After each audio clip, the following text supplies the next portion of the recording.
Hello, my name is Burke Hedges, author of the best-selling book, The Parable of the Pipeline. I open my book with a story about Pablo and Bruno, who take two very different paths in their quest for financial independence. What you're about to see is the delightful animated story of their adventure. So, sit back, relax, and enjoy the life-changing lessons in The Parable of the Pipeline.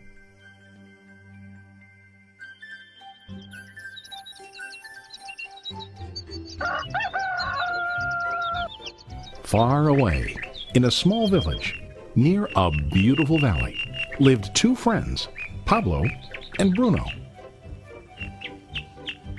They were both young and dreamed of a better life for themselves. They'd often discuss their dreams about how they would become the most successful men in the village. They weren't afraid of hard work, and they searched for opportunities to help realize their goals and achieve their dreams. One day, an opportunity presented itself.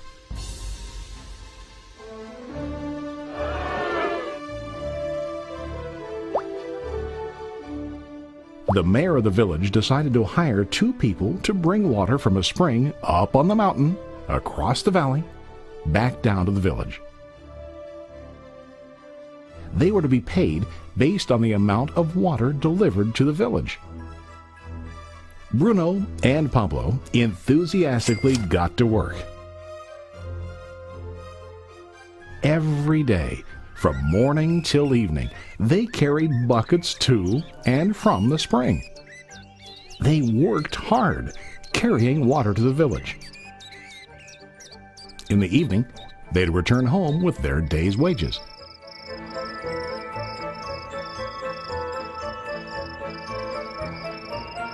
Bruno was satisfied with his work and the money he earned. He was sure that with this work he could achieve his dreams. Bruno thought that to increase his wages he could use bigger buckets to bring more water each trip.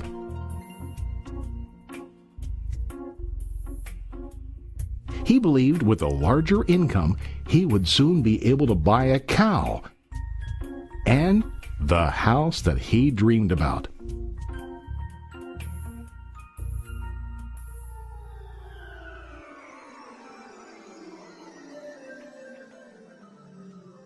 Now Pablo was not satisfied. At the end of the day, his back and hands ached, and he was exhausted.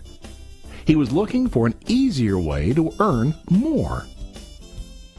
One day an idea occurred to Pablo. He imagined building a pipeline to deliver the water from the mountain spring to the village. With this pipeline, he could get more water to the village without carrying buckets back and forth from the spring to the village. Soon, he got very excited about his idea and began to plan. Pablo, of course, shared his idea with his friend Bruno and asked him to join with him to work on and help build the pipeline. Bruno thought the idea was crazy. All Bruno could think about was what his money could buy today and how to get it quicker.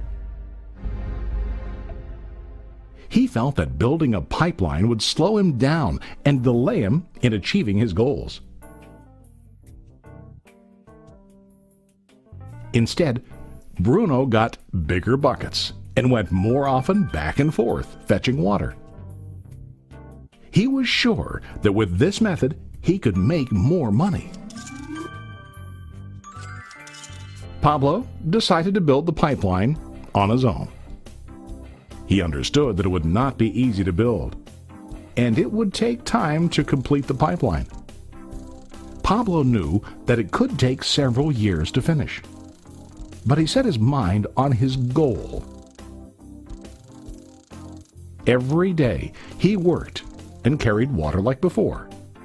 But on weekends and during his spare time, he worked hard to dig in the rocky soil and build his pipeline.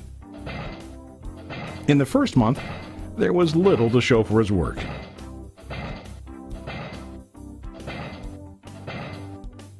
Bruno and the villagers laughed and teased him. They called him Pablo the Pipeline Man. During this time, Bruno's income doubled. He already bought a cow and a bigger house. His lifestyle changed. He now spent time after work in the bar, enjoying his hard-earned wages from delivering water.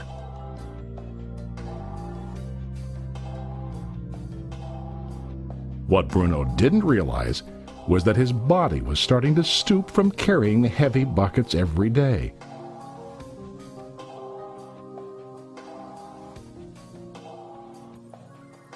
His face looked worn and his body tired. Soon, he began to carry less and less water due to the wear and tear on his body.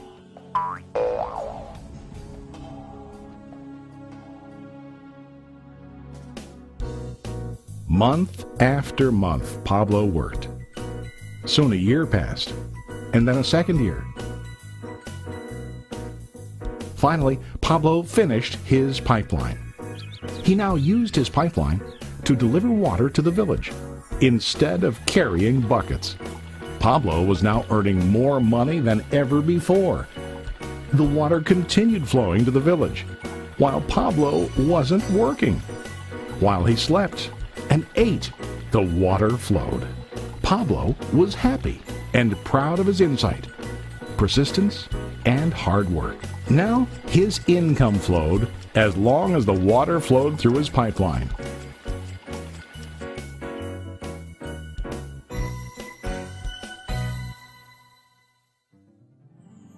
The story of Bruno and Pablo is a reflection of life. Their jobs symbolize what most people do to earn money. Bruno gets his money using buckets. He goes back and forth, carrying his buckets from the spring to the village in exchange for money. To increase his income, he either has to go more frequently to the spring or to use larger buckets. It's common in real life to increase our income by working harder. For example, working overtime or getting a second job. We also increase the size of our buckets by accepting a higher paying position, which often includes spending more time on the job. Most of us exchange time for money like Bruno. We know that every person has only 24 hours in the day and that it's not possible to use all our time to work. The most difficult time comes when we can no longer exchange time for money due to age, health, or other reasons. Then, our income stops. Now let's review what Pablo did. Very wisely, Pablo did not exchange all of his time for a limited income, but he used some of his time to build a pipeline. He knew that the pipeline would bring ongoing income as long as the water flowed. An ongoing income that multiplied the time he worked each day. Pablo knew that someday, maybe because of age or health, he would no longer be able to exchange his available time for money. Pablo knew that if he could make his idea of a pipeline work, then he only has to do the hard work of building the pipeline. After the pipeline was completed, Pablo was able to monitor and maintain the flow of water to ensure that his income will continue. Pablo has shown us that to earn an income, we don't always have to directly exchange time for money. There really are better ways. How about you? Are you still like Bruno, who directly exchanges time for money? Or do you want to be like Pablo, building and maintaining a pipeline for ongoing income?